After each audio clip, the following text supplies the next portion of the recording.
Good morning. Welcome to another edition to the Jakarta Post talk show, a Jak Post Spotlight.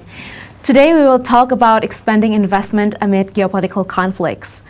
I'm Divya Kariza and I will be your host for the next hour. The Indonesian government has noted the important contribution of investment towards the country's economy and is committed to improving competitiveness and investment climate for both local and foreign investment. However, the onslaught of political tensions rising in Europe and Asia has the potential to hinder foreign direct investment, while government regulations at regional levels remain as a distinct challenge because of the many procedures and requirements that are time-consuming and costly even under the new law.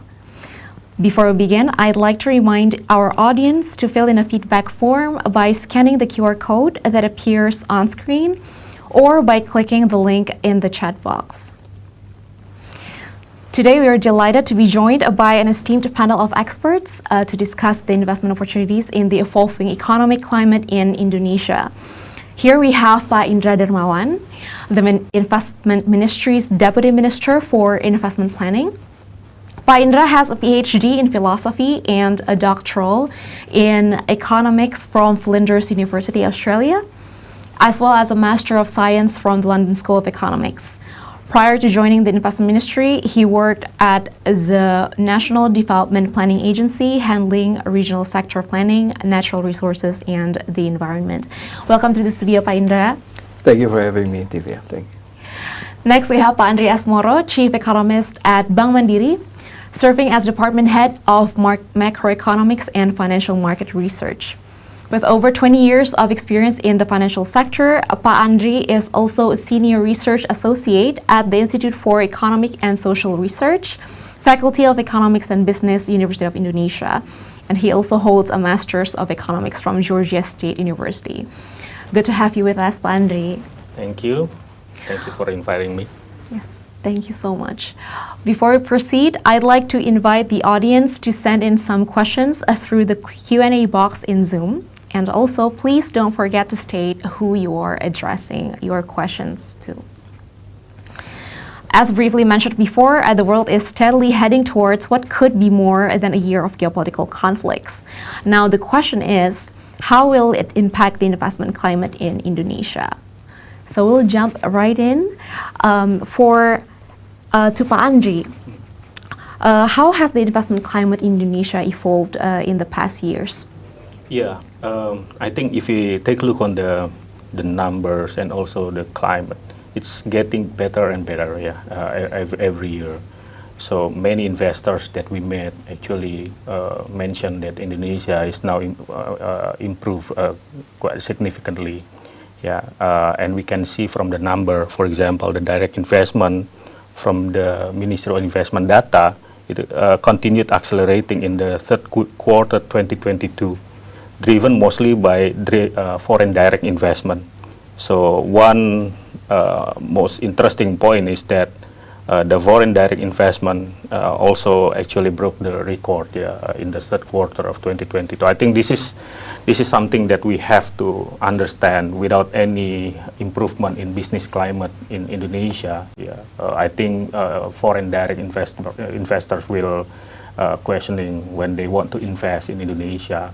And the challenge is quite a lot. For example, many Asian countries also want to try to grab the investment performance and also investment money coming into their countries. And Indonesia still posted with a stellar figure. I think it's a good sign that the investment climate in Indonesia is actually improving. The confidence coming in from, I think, the leadership in the Ministry of Investment as well, how they handle actually the daily investment problems, for example, on the ground, not just by rhetoric of the macro narrative, but already coming in or jumping in to tackle all the business climate problem in regions, for example, not only talking about the macro or national level, but also how to coordinate between the national level to the local or region level. I think that's my view. Okay, that's Really amazing. Perhaps Pak Indra, Pak Andry mentioned about the stellar investment climate in Indonesia, its performance this year.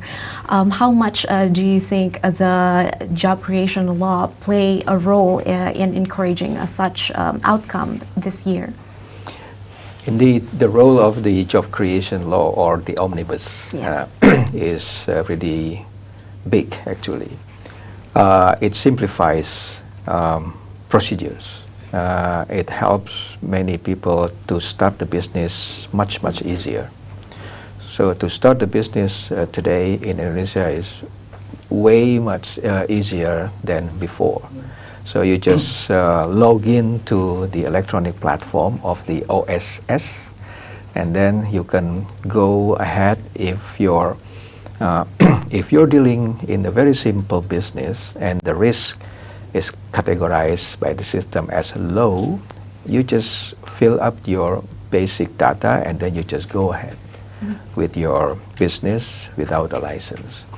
So that is one of the attractiveness of starting a business in Indonesia, as also generated by the omnibus law. So 79 laws squeezed into one, and then almost 1,000 regulation also deleted and incorporated into one new simple platforms. As of today, every day we issued around 7,000 of business identification number. So it's quite huge, actually. Of course, it is not perfect, actually, but at least we can produce that number on daily basis. That shows that people right now entering into business in a way much more easier, and that is the role of the omnibus for that. Okay, thank you so much. It is interesting how you said that it is not perfect yet, but it is a huge improvement in helping boost investment in Indonesia. Perhaps you could share a little bit more about how much progress do implementing the regulation now is taking place in Indonesia right now in terms of the derivative regulations. Perhaps you can share more on that. Yeah, the omnibus come with lots of derivative regulation, and that is also creating more and more implementing regulation aim to strengthen and aim to simplify lots of things. At the beginning, we encountered some sort of how to navigate into that labyrinth of rules and regulation, previous rules and regulations, both at the central and at the regional level. And then came the judiciary review, which requests the regulator to improve on the method and improve on the process. We did that already. So right now, we improve those aspects as stipulated, as requested by the Constitutional Court. So much more improvement have already been made, and we are now ready to relaunch again the omnibus for the better. Okay, perfect. Perhaps Pak Andry could add more about. Pak Indra talked a lot about how the job creation law is improving the ease of doing business. Perhaps in terms, what about the investment incentives that the government is implementing right now? How effective are those incentives in attracting and encouraging potential investors to invest in Indonesia? Yeah, of course, the government incentives is very important for many investors coming in to Indonesia, because other countries also offer government incentives quite a lot. Yeah, for example, so the competition is very tight, like I mentioned before. Yeah, when we talk about the government incentive, of course, the government incentive is a comprehensive incentive. Yeah, not only the tax, for example, but also how to to manage their raw materials. For example, the easiness of importing the raw materials from their countries, for example, to be re-exported to other countries. But other than the government incentive, of course, the investors requires many structural fundamental issues to be tackled by the government, of course.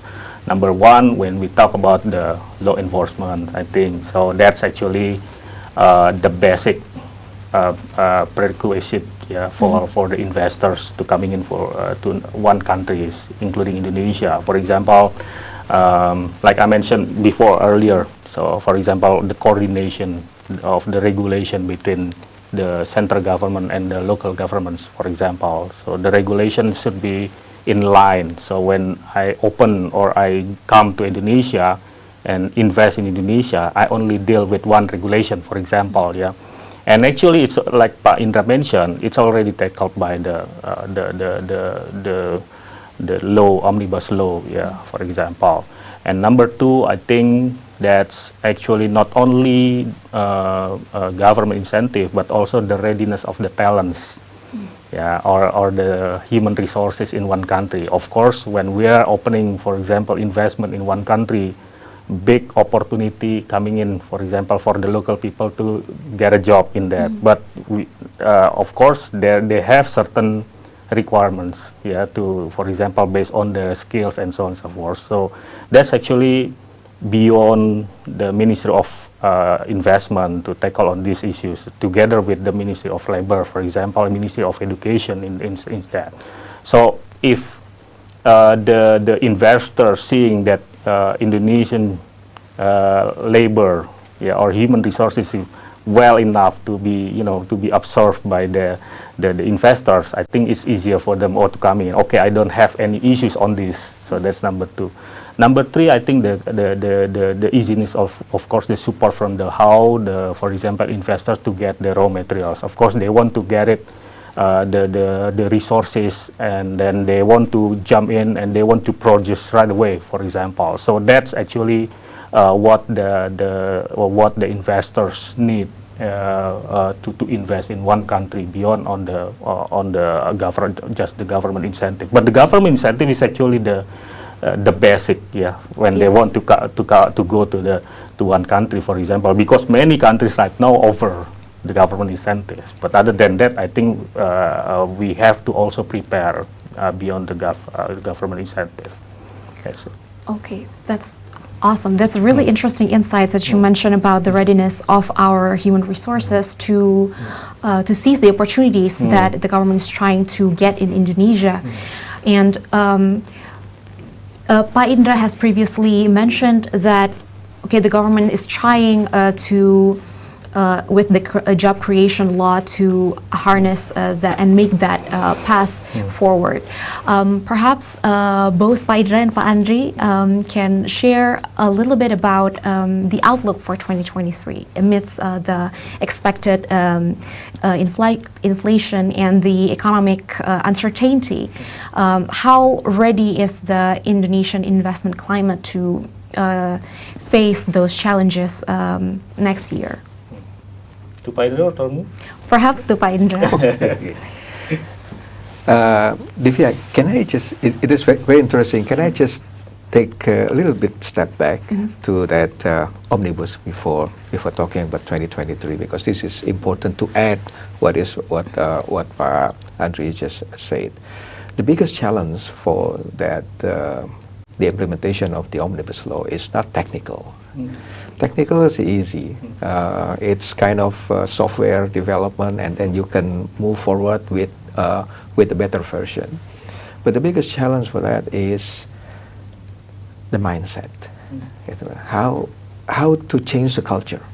How to change the culture toward a more serving, towards a more open, toward a more better system of licensing. We know exactly that with that omnibus implementation, many people, many parties, many institutions will lose power. And that is not easy at all for people who lose power or who think they're not as powerful as before, be it as a ministry or be it as a regional government.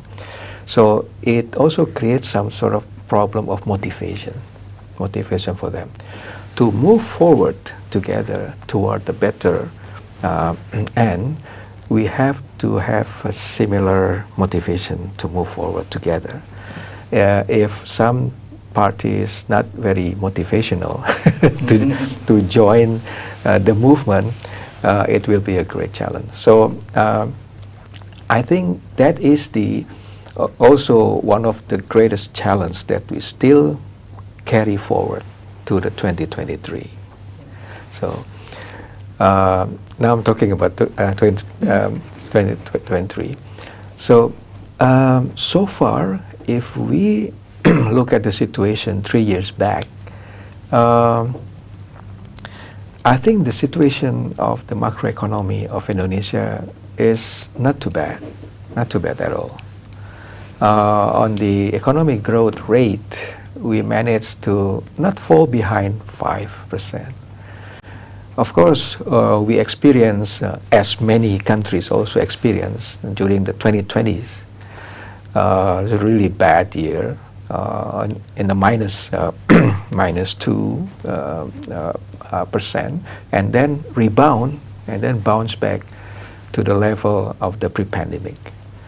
So that is something that we have to also be proud of, because compared to other countries, we experiencing some quite good improvement.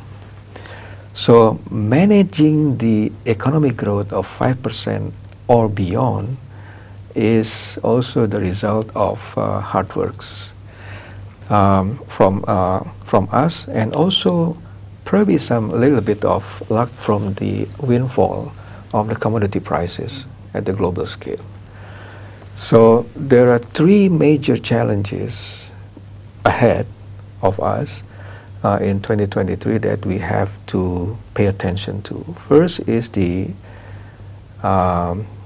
geopolitics. So I read the survey by McKinsey. They asked about 700 CEO, what's on top of your mind? And ranking number one is geopolitics.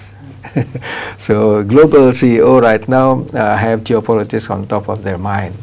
So every time they wake up in the morning, they think about situation in Ukraine, they think about situation in the gas prices in Europe, the inflation in US, and the COVID-19 policy in China. So those are the three main challenges: the inflation in America, development in Europe, and as well as the COVID, the management of COVID in China. It might not be a recession as some of the analysts predicted. It is going to be a slow demand coming up next year. And how to respond to that slower demand is also the greatest challenge. That slower demand will be exacerbated by high inflation rate and also the high interest rate from many central banks trying to combat that high inflation rate. This will definitely affect the balance sheet of corporation, big and small. So many corporations who have a big debt denominated in US dollar will be very cautious. So 2023, the tone will be in Bahasa Indonesia is optimis tapi waspada. So it's very optimist. There are some degree of optimism, but you have to be cautious in some aspect. Okay, thank you so much, Pak Indra, for your insights. Unfortunately, that was the we must conclude our first session of the discussion. Thank you so much for the speakers. Next, we'll be addressing what awaits us amid an expected economic uncertainty. But before that, let's hear a word from our sponsor, the Investment Ministry. We'll be back for our second session soon. Hari ini Indonesia telah memasuki babak baru di mana transformasi ekonomi yang memadukan teknologi terbaru untuk menciptakan nilai tambah sumber daya alam,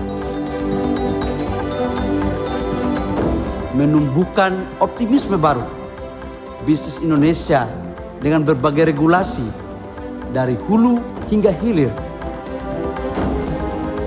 Hari ini juga Indonesia telah masuk pada babak baru tentang menuju kepada ekonomi hijau. Energi baru terbarukan adalah sesuatu yang harus dilaksanakan untuk memberikan kontribusi terbaiknya bagi dunia. 应急政策的变化，我们感觉到非常满意。然后这里的投资让我们更有信心，我们觉得在这里投资更安全。 The transformation of investment policy in Indonesia has changed considerably and is optimistic that the government's commitment will ensure for business sustainably.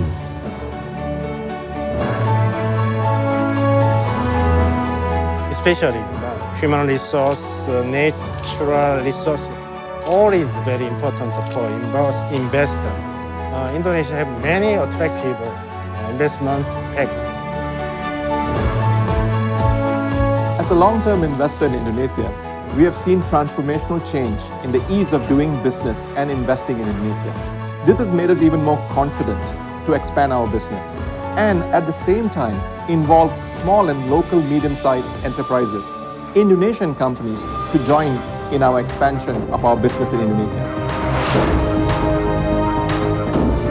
Demand support was provided by the Indonesian government to give investor easy access. Where we have two terminals here. One is a terminal car, another is a containers terminal, where we are going to be run operationally commercials on 2024. We want to serve and reach satisfaction together with our investors.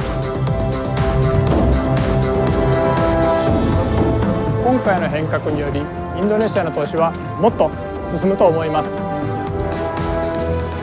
Inilah kami. Jadilah bagian dari perubahan masa baru Indonesia. Silakan Anda datang membawa teknologi dan modal. Biarkanlah kami yang akan mengurus perizinannya. Semuanya ini kita lakukan dalam bentuk kolaborasi yang positif untuk saling menguntungkan.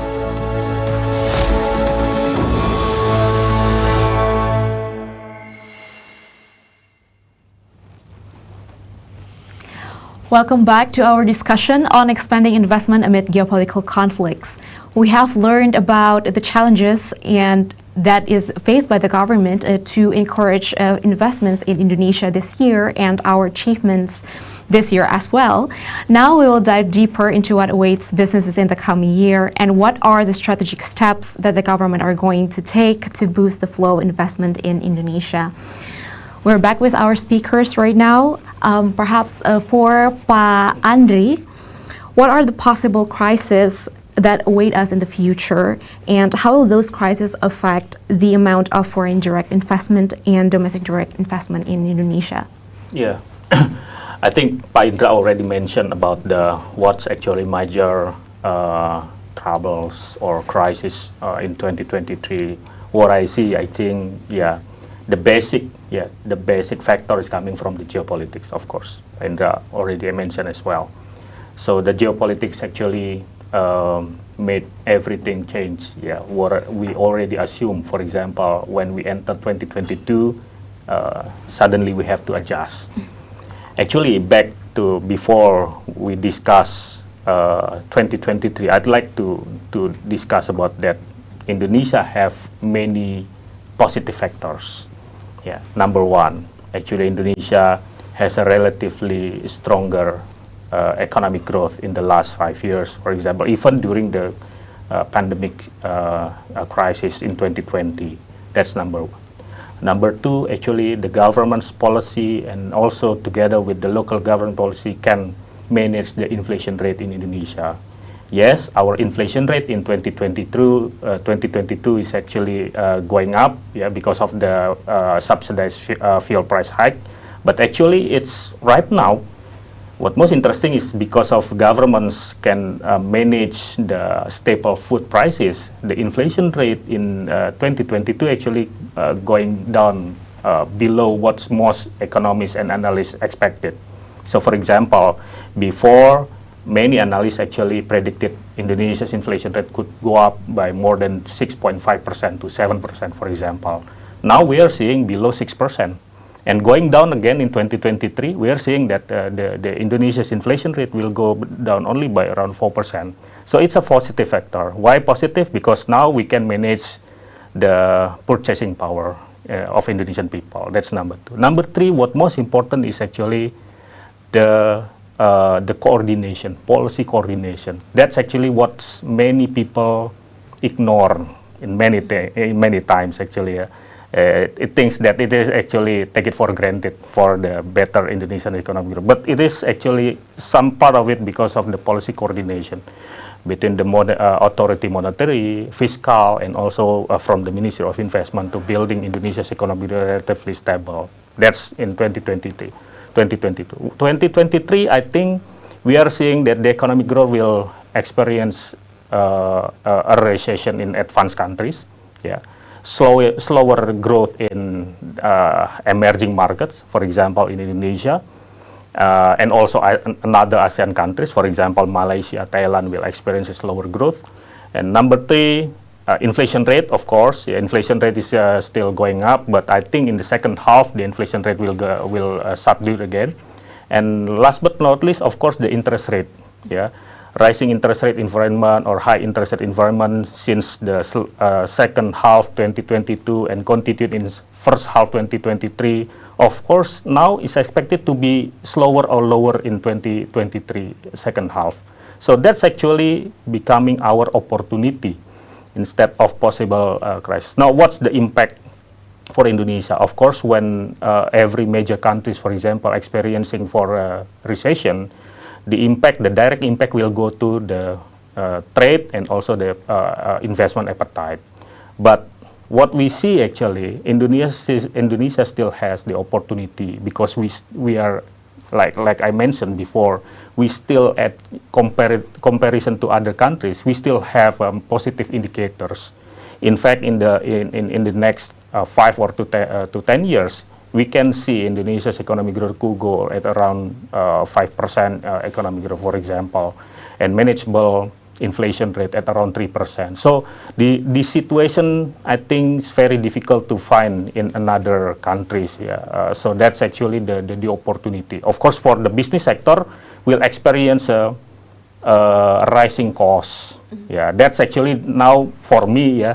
The big narrative for the business sector is how to manage the costs, yeah, more efficient and always at the market is actually the answer, yeah, how to tackle down. I think this kind of situation will not prolong, yeah. I think only in 6 to 1 year, 6 months to 1 year, and then after that is going back again. So when the situation is going down, you enter one country to for example, to invest, you can harvest in the another years, for example. So that's what I see, yeah, from 2023. Okay, so you're seeing a mix of optimism and also a little bit of other indicators that businesses are supposed to look out for. Exactly. I think right now, yeah, we have to manage the situation in the first half of 2023, yeah, because now we are not seeing anymore the 2022, we're seeing the 2023. What I see actually in 2023, there is a flipping situation could go in 2023. Yeah, for example, in the second half, the inflation going down because of the recession and because of the slower demand, but at the same time, interest rate is going down, the energy prices could go going down. So it will, give the positive benefit, positive situation for the business sectors, because now they can lower the cost, and they can think now to manage to invest more or to expand the market. From what we see, what we saw from last crisis, for example, the people or the business players that can manage the situation during the crisis or even expand during the crisis, and then they will harvest in after that because they can get lower cost to invest at that time. So that's the situation. Okay, thank you so much, Pak Andry. Are you seeing that those predicaments apply to all business sectors, or are some industries are going to be hit hardest compared to the others? Yeah, that's a good question. I think now, of course, the sectors that really affected will be coming from the export-related manufacturers, for example. But other than that, they will have still a positive situation, like what we see during the pandemic crisis 2020. So there will be the winners and the losers. But what we see from the losers is actually not quite long. I think they have to manage it around 6 months to 1 year in battling the lower demand. So there are two kind of industries that will be affected from the volatility. Number one is that the industries that will be affected because higher costs. For example, the cement industries, the fertilizer, the pharmaceuticals, because many of their raw materials are imported from others. So they're exposed because of the rising rate and also rising the currency depreciation. And the second one, I think, they will be affected because of lower demand. So that's, for example, for the textile or garment industries, and for example the furnitures one. So that's actually because of the slower demand. But I think the cycle of the slower or the recession is not going very long this time. So the situation is the indicator is still there. Okay, so we make to make sure that everyone is safe and sound in the first half. Yeah, exactly. I forgot to mention the positive sectors. For example, the food and beverages, the nickel downstreaming, the industrial estate, the telco one, and also the manufacturing industries. Okay, perfect. Thank you so much, Pak Andry. Perhaps for Pak Indra, Pak Andry has explained quite a lot of interesting figures and interesting indicators for next year's condition in several industries. And perhaps what has the government will do to mitigate or brace the industries for next year expected economic uncertainty? Yeah, of course.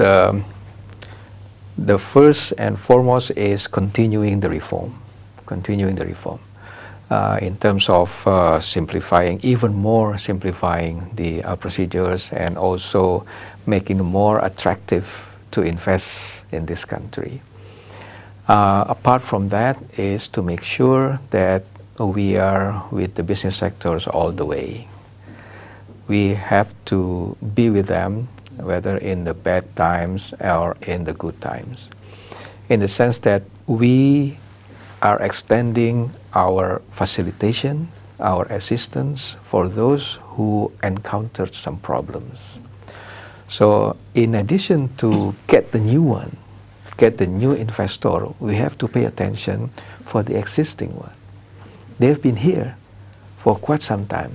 They've been spending a lot of money, so we have to appreciate them. We have to assist them, we have to facilitate them, we have to help them. So we have to do some debottlenecking. So we have to do some problem solving for them.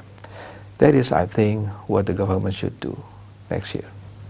Okay. What more can be done to lessen the negative impacts? Like you've talked about preventing those negative impacts, like perhaps, but if there are already existing challenges, perhaps you can share with us what are those challenges and how the government plans to address those challenges. Yeah, I look at the complaint that addressed to my office and see what we can do to help them mitigate or addressing those who encounter some problem, as you ask. The first one is a land-related problem. So that is the most on top of their list of complaints. So we have to help them to solve that land-related problems, whether they met the wrong person or they are not successful of getting the paperwork and the necessary license. We have to speed up those kind of process. The second one that we can help to mitigate is in the policy. I think gone are the days that there's a ever-changing policy that confusing people. So we have to be firm to implement the existing policy in a very consistent way.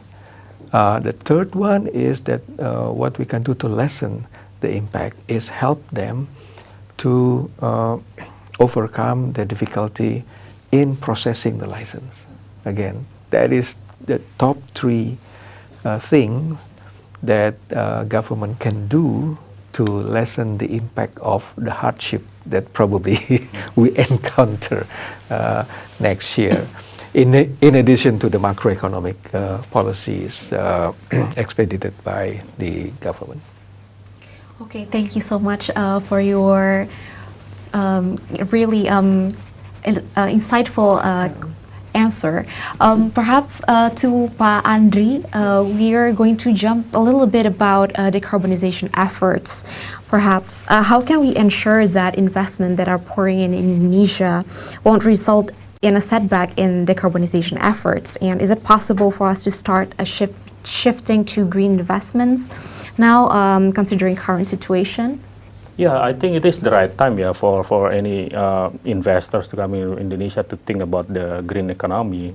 Yeah, like Pak Minister mentioned about how we ensure that Indonesia's investment going forward is actually based on the green economy principles. Yeah. So I think the government already set up, and all the regulations and also the supports, so that any investors in Indonesia is going to be comply on that, And I think the green economy or the green sector, ESG-based sector, is actually going to be the future source of growth, in Indonesia outside of the digital. We've talking about digitalization or digital economy already in many years, And right now, I think we have to be more serious on it. So.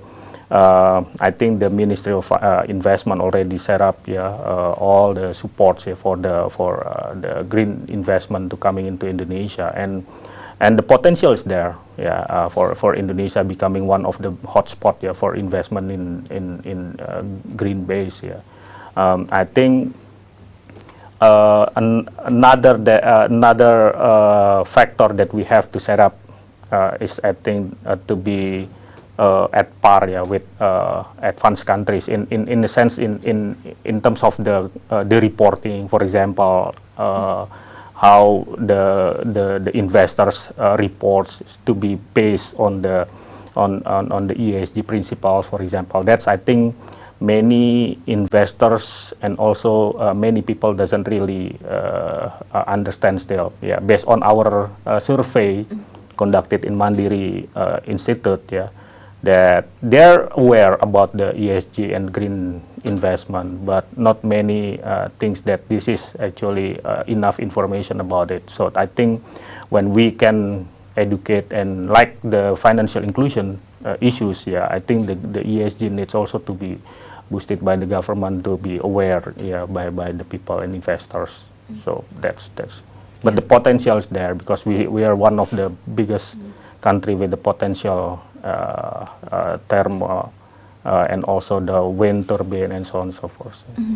Okay, it's interesting that you mentioned about the lack of data to encourage ESG investment in Indonesia. How do you see that field improving in the last 3 years, and what's the future going to look like? Do you see already an uptrend in perhaps in the government or in businesses to improve that set of data? Yeah, about the data, I think everyone is now aware. Yeah, but when we take a look on the compare it to the total number, yeah, I think it's still relatively low. Yeah, we still have to be more aggressive in data gathering, and also the reporting system awareness. Yeah, we have to also boost it on that because what we saw from our report, for example, is I think people still think that reporting based on the ESG, for example, principle is costly, so that they're trying to avoid on this and trying to avoid the green investment, for example, because it's costly. They have to go, for example, based on our discussion on FMCG players that really comply on the green or ESG report, for example, they have to enter a more premium market, because it's, we cannot just go enter the normal market, but we have to add cost for that to be compliant. So we have to enter with the more expensive prices. I think that's actually what the government, to also how to support this. So the reporting, for example, and ESG related doesn't have to be cost more for the companies. Okay, thank you so much, Pak Andry. Perhaps for Pak Indra, apart from the investment incentives, what are other policies or actions that can be implemented to strengthen our industries and promote their investment value for now? Yeah, our focus going forward is value added. Value added. We are so focused on that. So after several years, we struggle with the competitiveness. We are right now struggling to move ahead with how to create value added. And we will do whatever we can to improve the situation for the industry to enter the market that is a more value additive type of their product. So they are moving in line with the government priorities. Of course, incentive will be available. We're thinking of bringing more and more attractive incentive. We are thinking of creating beyond tax incentive. Something like a non-tax incentive, but also making it easier for them to operate. In addition to the traditional incentive, like for example tax holiday, tax allowance, and import duty exemption, something like that. So we are thinking of go beyond that. All the way to help the business sectors carry forward the expansion. We also identify the stages where the business player are in right now, so we can customize the incentive and the assistance for them in each sectors. Some business sectors are in the construction phase, some are in the production phase, some are in the commercial phase, some are in the expansion phase. So each of those phases that needs different type of incentive. So we need to identify exactly what do they need in each step of the way of the productions. So by doing that, we will be with them all the way from end to end. Okay, thank you so much, Pak Indra. Perhaps we'll circle back to the previous question regarding the ESG reporting in Indonesia and your take on it. Like perhaps, how do you perceive it has been going in Indonesia, and what is the way forward look like? Yeah, the data problem.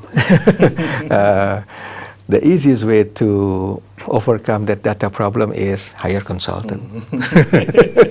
And right now, hiring consultant in the ESG is very expensive. That also causing an increase in costs. And where you become costly, you're not competitive anymore. That is a great challenge for the ESG movement. So this movement, the ESG movement, is very important, very strategic, and very timely. Why? Because Indonesia have targets of emission reductions. We even enhance our target from 29% of emission reduction into 31%. So that's a big commitment. That's a big promise from Indonesia. And right now we are entering a situation how to change words into deeds, how to change rhetorics into concrete actions. And that is where the action is. We have to be more specific into how to reduce our emissions. We have a big and serious and ambitious program of early retirement of coal-fired power plants. And already Indonesia has successfully secured almost $20 billion commitment from countries to help Indonesia expedite this process of early retirement of coal-fired power plants. And not long ago, 3-4 months ago, we have seen the first electric vehicle made in Indonesia in Jakarta's roads. So this is the first time we see that. The first of its kind in Southeast Asia, the first of its kind in this country. So more to come with many other manufacturers. Next year, we aim to have the lithium battery factories in Central Java having a groundbreaking.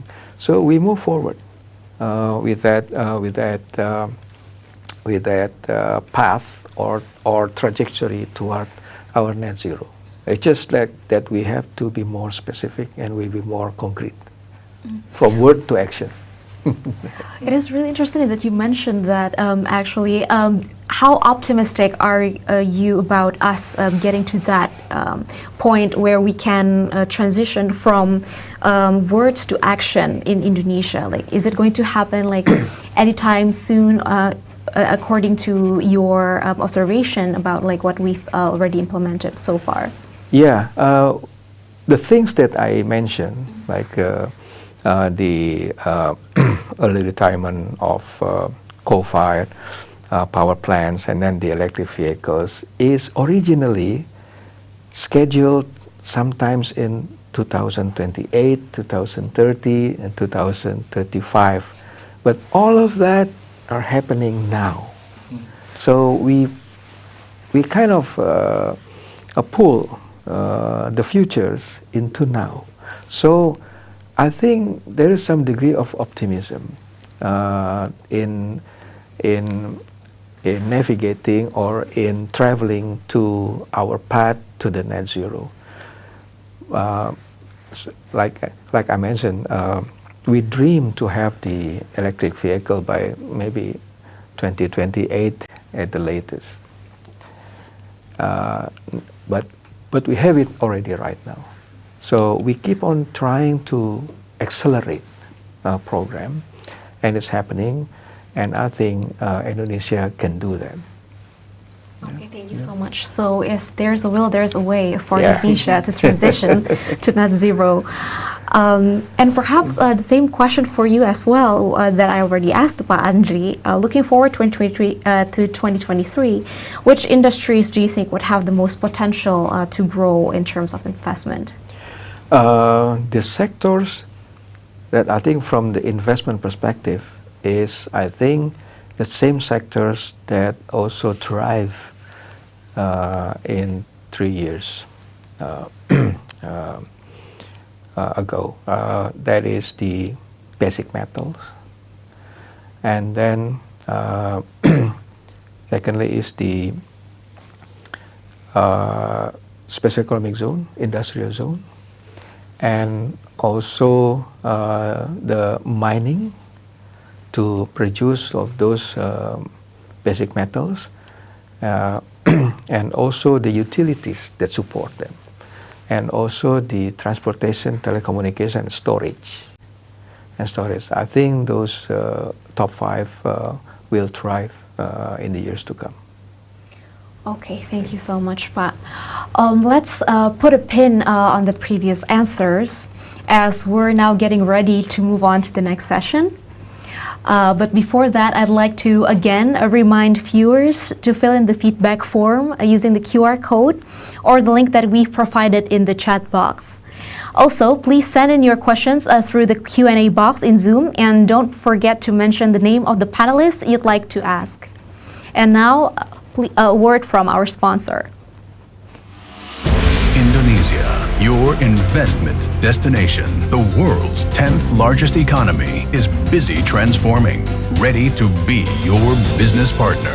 With a robust talent pool, politically and economically stable and strong policies.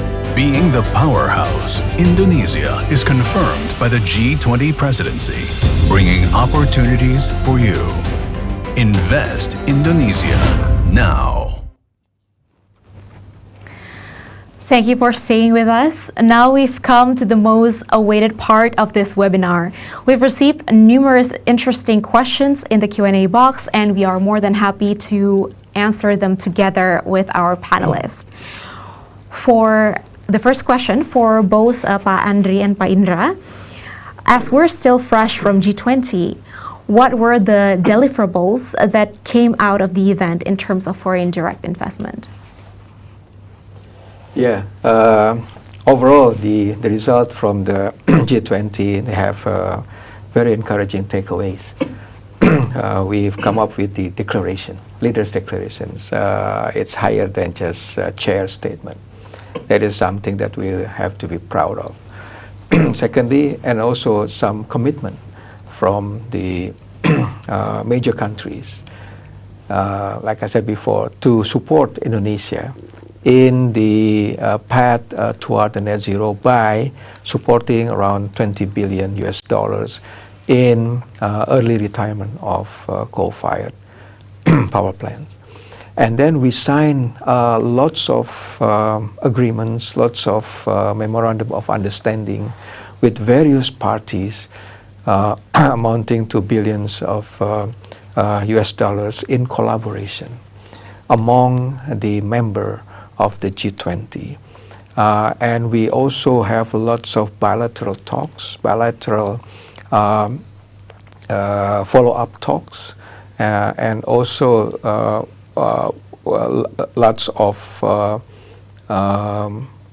showcase of like electric vehicle, electric buses, electric motorcycles. That's the result of the collaboration among the member countries. We have a quite successful B20 summit that also generate lots of transactions, concrete transactions in various sectors. And I think we can have a lot of more active collaboration among the G20 members. Okay, perhaps onto the next question. It's still related to the 2023 outlook for Pak Andry. Will 2023 be a good year for local businesses, no matter the scale, to go global? What an investment perspective, what challenges will this process face? Yeah, the basic the basic situation here for the global in 2023 is that we're still seeing the geopolitical issues, yeah, and we don't expect that the geopolitical issues to be, growing to other regions, yeah, for example, to China versus U.S. in terms of Taiwan, for example, because that will affect more, yeah, for Indonesia business players. how's the effect of the geopolitical. Of course, it will bring much higher container costs, for example, logistic costs, and the supply chain disruption. It's already happened in 2022 for Indonesia manufacturers, especially for the electronics and automotives. For example, when you ask about how's the demand for the automotive in Indonesia, for example, the demand is still good. It's still strong, actually. So the problem is not coming from the demand, but also the supply side. So now back to your question about how's the situation. Yeah, of course we have to manage the situation in the short term. Yeah, like I mentioned, around 6 months, around first half of the year, because at the time the expectation of the interest rate is still going up. Yeah, because the Fed, the U.S. central bank still be expected to increase another 50 to 75 bips, for example, of their benchmark rate. And interestingly, after that, the market expected that they will cut again, in the second half of 2023 because of the recession situation. I think it also applies to Indonesia's sector. So when you ask about what's the situation, I think it's relatively mixed between the first half and also the second half in 2023. We have to be, the business players, the investors have to tackle all the rising cost situation in that area, but still have to be, at the market, because we have to manage. For example, when we offer pricing, because we miss the expectation of the interest rate, we will lose in the second half, for example, because the second half, the interest rate, the inflation will be going down. So that's actually what we have to manage. Now, how to tackle all the situation? I think number one is be efficient, of course, for the investors. Ministry of Finance already managed not adding for many more costs, for example, because the licensing now is relatively cheaper, for example, compared to the past, for example. And the second one, I think you have to do the stress testing, for your balance sheet, for example. Just do a simple stress test. For example, what if we have a difficult situation because of supply chain disruption? What affect to our business? What affect to our expansions going forward? And number two, what if, for example, the rupiah depreciation, for example, exceeding just like what we have today, for example? What's the impact on our bottom line? So that's actually the situation.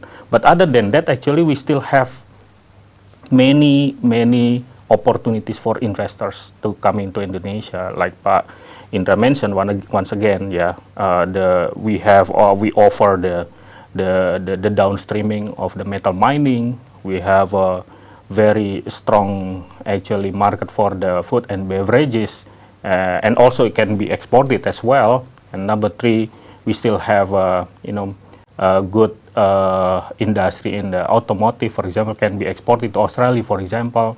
Number four, we have a growing digital economy. And number five, not to forget, also ESG related sectors is growing. Of course, for example, the coal producer not think about how to shift their focus on not just producing and exporting the coal base, but also they have to how to do downstream the coal into gas, for example. So that's a good opportunity or direct investment coming from domestic or even to the foreign investors. So that's okay. Perhaps to add a little bit, we talked about what it's going to be like for businesses who wanted to go abroad next year. Perhaps we'll circle back to what will happen in the domestic condition. Perhaps for Pak Indra, what kind of help or subsidies that the government can provide for medium and MSMEs as they make up 60% of the economy?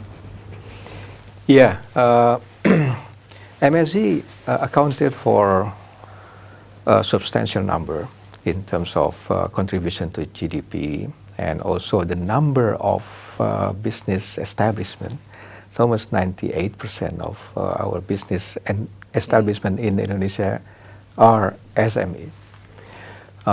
So they make up a big and substantial amount of numbers to our economy. Right now, the lending rate to the SME is not proportionately appropriate for them. I think it's still small. We have to increase the lending rate portion to the SMEs vis-a-vis the corporate sectors. So, and then we're also thinking about this interest rate subsidies for the small and medium loan.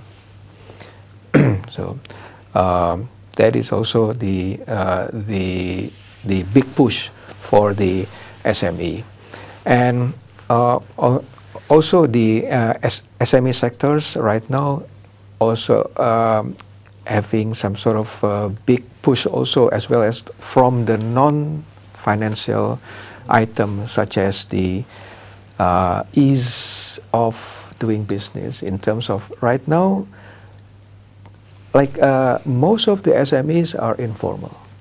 They can't have access to bank loans. They even have some difficulty to open a bank account.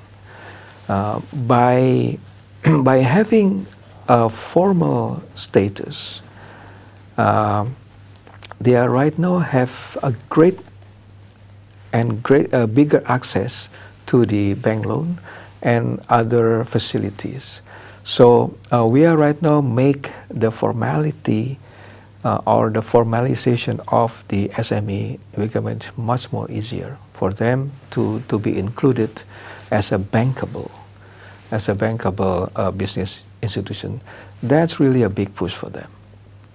Okay, thank you so much. We've already talked about like the condition right now and the challenges. Perhaps it is going to be interesting to talk about how Indonesia compare to overseas investment, and are there any ways to be on par with them? Yeah. Perhaps for Pak Andry? Yeah, of course. Yeah, like I mentioned many times. So we have a good condition. Yeah, we have good macro indicators. We have good policy coordinations. Of course, that's actually what the investors need. Yeah, from to invest in one country. Yeah, and I think when we can assure about the law enforcement, about the policy coordination, I think it's beyond the incentive, the government's incentive, when we can assure that, for example, because Indonesia is relatively unique, in terms of the decentralization, because when we show the another emerging market, I think Indonesia is relatively different in that. So when we can assure, for example, the policy coordination, and it's actually already proven, by the current investment performance. Going forward, I think investors will be relatively more confident on that. They only have to, for example, processing the license to Ministry of Investment, and doesn't have any other investment licensing from other ministries and also from other regional government, for example. So that's actually what we can par to other countries, number one.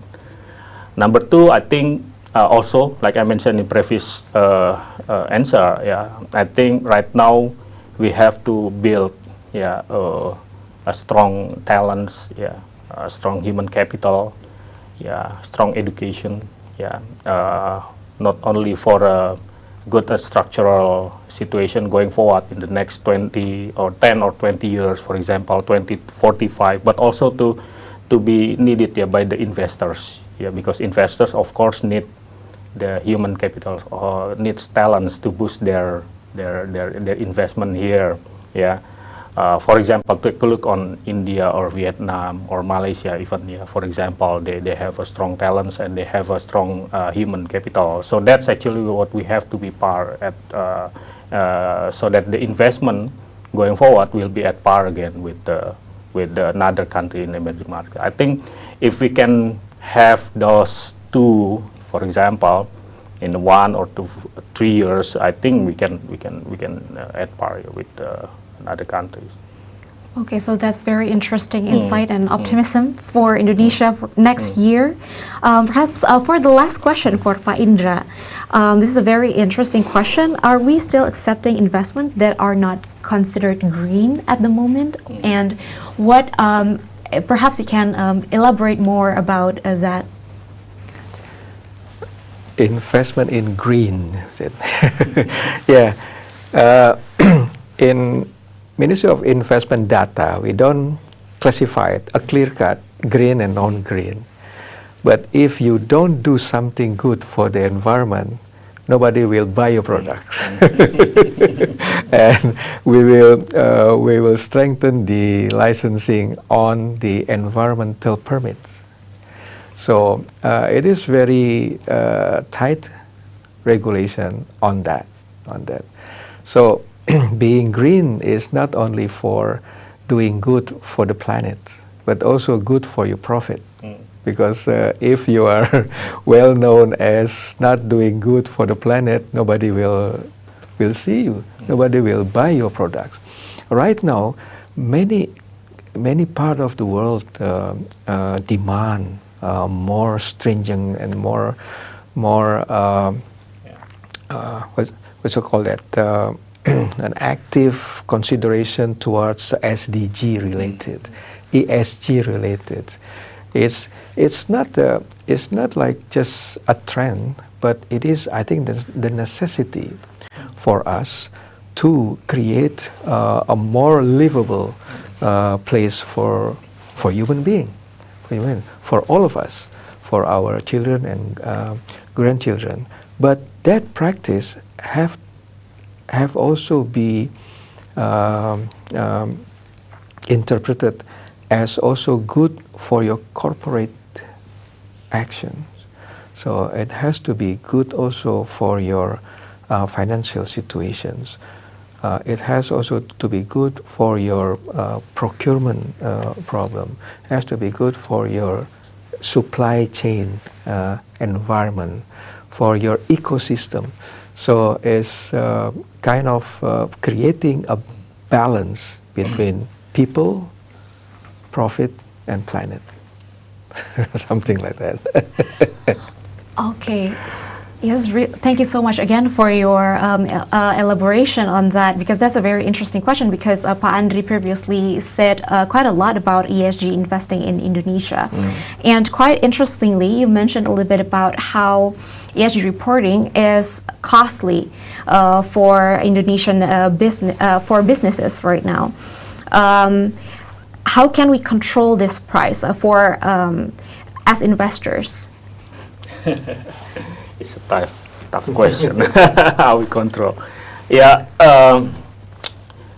I think it's very difficult to control when the supply is not. For example, I think that Pak Indra mentioned about the invite the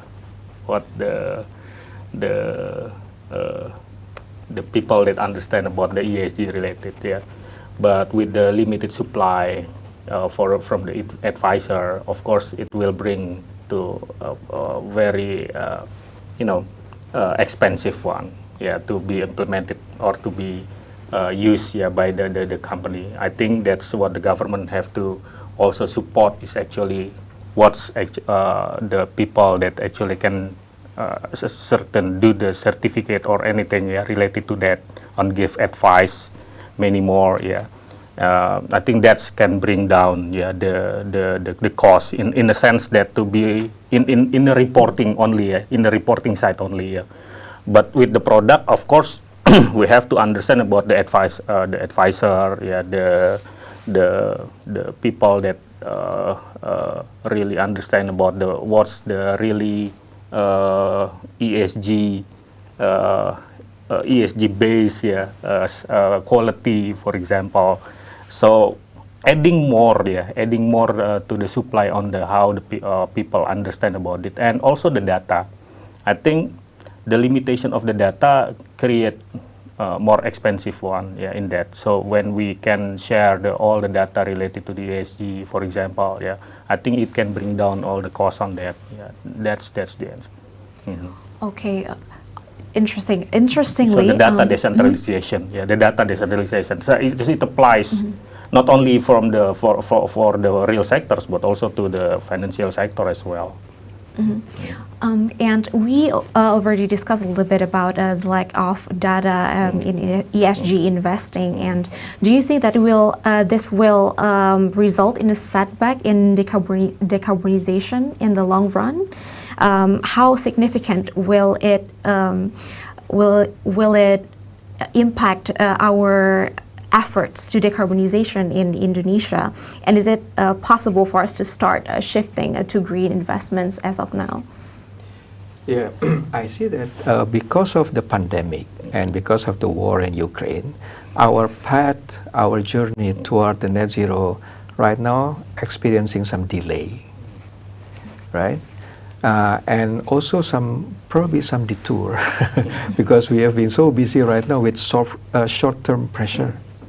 That's why during the COP26 in Glasgow, the organizers used the coal-fired power plants to light up the bulb, light up the light there for a conference of the Earth Climate Summit.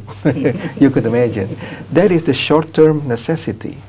That's why I said that the road to the net zero is somehow a little bit delayed.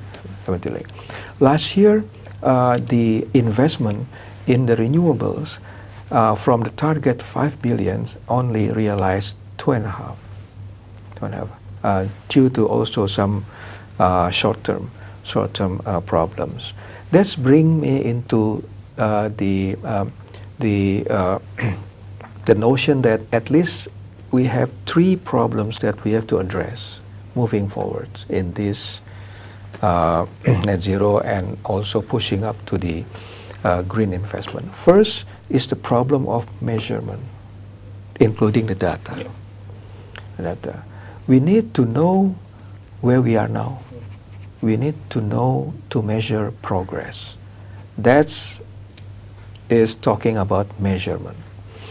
The recent effort by OJK with their green taxonomy, and then Bappenas with index ekonomi hijau, and then BKPM recently with panduan ekonomi lestari, the sustainable investment guidelines, is a help, is the kind of effort in that direction. So it might help for the measurement that we badly need to move forward. Secondly is the motivation.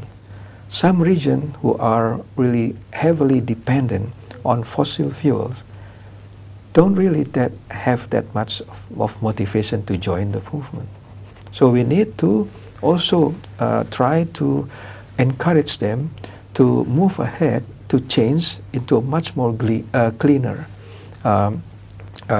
energy via subsidies and also assistance. And thirdly is the literacy. How many do you think people that understand what is net zero mean?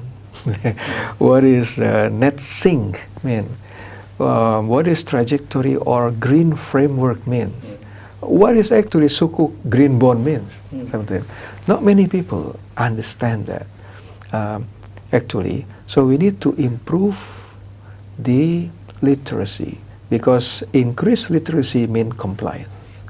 So that is, I think, the 3 problems that we need to address in this issue. Please, Pak Indra. I can add, yeah. This is very interesting because we just launched a report related to what's the view from fund manager, retail investor, listed companies, and non-listed companies, together with the Indonesia Stock Exchange. We do a survey to those. The result is quite interesting. So, for example, about the opportunities and challenges, when we ask about the fund manager, more than half, or around 56%, yeah, of the fund manager surveys believe that ESG investment will be priority. Yeah, 78% of fund managers surveyed over ESG fund. But when we talk about the challenges, 61% of fund managers surveyed find understanding ESG as a challenge still. This is domestic one. 94% expressed that lack of quantitative data on ESG become the main hurdle. So that's from the fund managers. What about from the retail sectors? It's very, very interesting. 75% of non-listed companies consider ESG in main business practices. Majority of non-listed companies focus on environment and social aspect of ESG. So not only environment.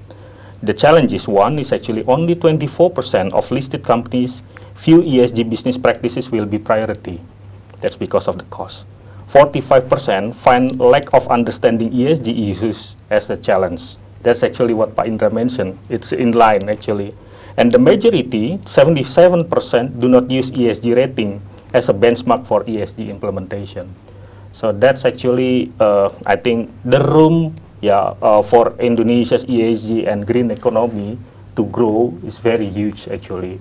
We have to, to sort of just tackling down the gap, in terms of the data, in terms of the knowledge, in terms of many things, so that all of the parties actually really understand and really take it not as a challenge. So one more thing about the retail investors. This is very unique, 41% believe ESG investment will be priority. So that's for the retail investors. So when we want to increase the awareness related to ESG to retail investors, I think the room is still huge. 47% of the respondents will invest in ESG related estate instrument if the return, if the return is around 3 to 5% higher than risk-free instrument. Means that they still think ESG, you are an ESG-based instrument, so I will ask you a much higher return than the conventional one. So that's actually the situation right now. The challenge is one, the 70% of retail investors find lack of information and data is a challenge. 70% one. So the data and information is still there. Only 26% have invested in ESG products. So that's actually concluded what we are facing right now related to the ESG information, how we cascade, I think this is some sort of an early stages like what we face the financial inclusivity and financial literacy one. I think now we have to do the same thing for the ESG related one. Okay, actually that data concludes really perfectly our discussion today about the ESG improvement in Indonesia and how it's progressing so far. So we've seen a lot of challenges but also opportunities for Indonesia to improve, of course. On that note, we must, there is actually another question. So more about the data actually.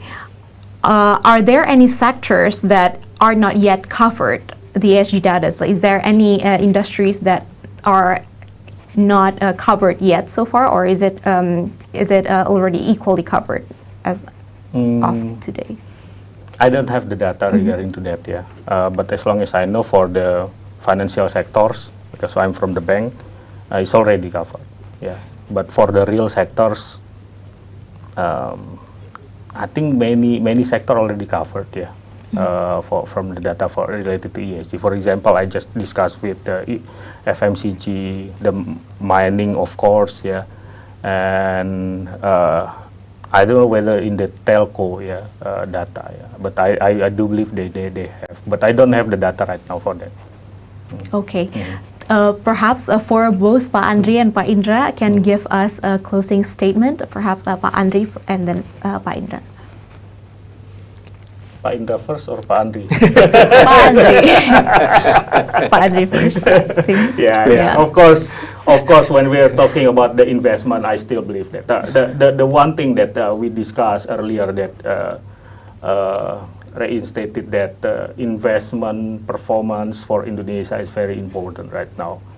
Even it is become more important and significant during the 2023 when everyone is just afraid of global recession.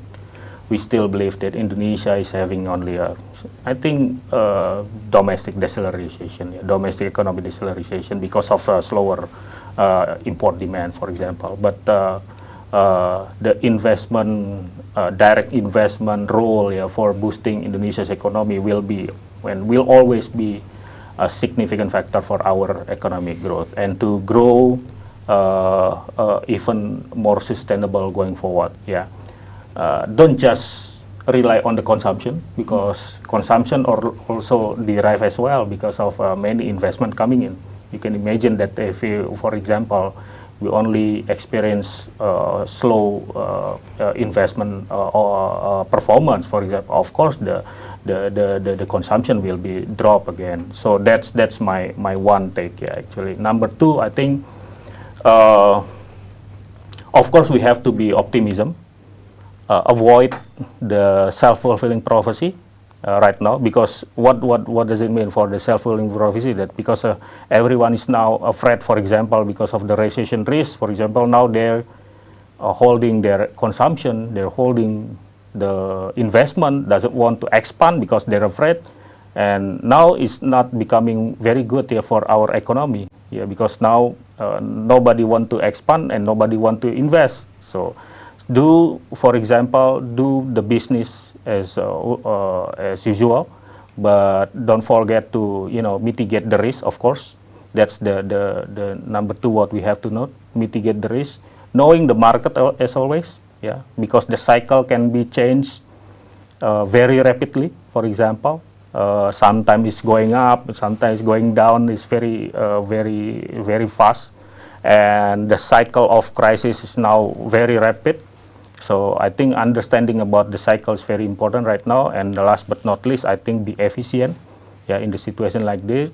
When we want to expand, of course, we have to also mitigate, that doesn't create more cost, for the business players, and do simple stress test if you don't have, for example, enough capabilities to do that. Just a simple, what's the impact on that, on this and on that, on your bottom line, for example, so that you're not, for example, if you're knowing that you're good enough, so you can still expand actually, doing that. So that's my take. Thank you, Pak Andry. Pak Indra, please. Recently in social media or in the conversation among friends, we have talked a lot about the recent articles in Economist magazine about Indonesia. About Indonesia. It says that Indonesia is back on the map, and in the next decade it will become more important. So there is some degree of optimism when people from outside looking inside to Indonesia. So going forward in 2023, I think the tone, as I mentioned, is the optimism with cautious, optimist tapi waspada. So with that, we need to move forward to the next year with optimism and with cautious as well. In addition to becoming efficient in every business step that you take, you need also to be resilient, that's ready for the future shocks, which will be happening more often and in a very shorter times. So you'll be ready when the future shocks are coming into you, and you'll be ready to adapt for the changing situation as well. So as one of the newspapers said that this era is the era of predictable unpredictability. So it's quite confusing term, predictable unpredictability. So the unpredictability will be with us always in the years to come. It's just a matter of how you adapt to it. So, and people who survive is somebody who can adapt to the change situation. On that note, we must end today's discussion. We have unfortunately run out of time, so I would like to thank our guest speakers for their insights today. Thank you so much, Pak Indra and Pak Andry. I would also like to thank the investment ministries for supporting today's show. Also, to our participants, please don't forget to fill in the survey by scanning the QR code that appears on screen or by clicking the link in the chat box. If you're lucky, you will be given a free digital subscription of the Jakarta Post for a month just by submitting your response. In the meantime, this is your host, Divya Kariza, signing off. Thank you.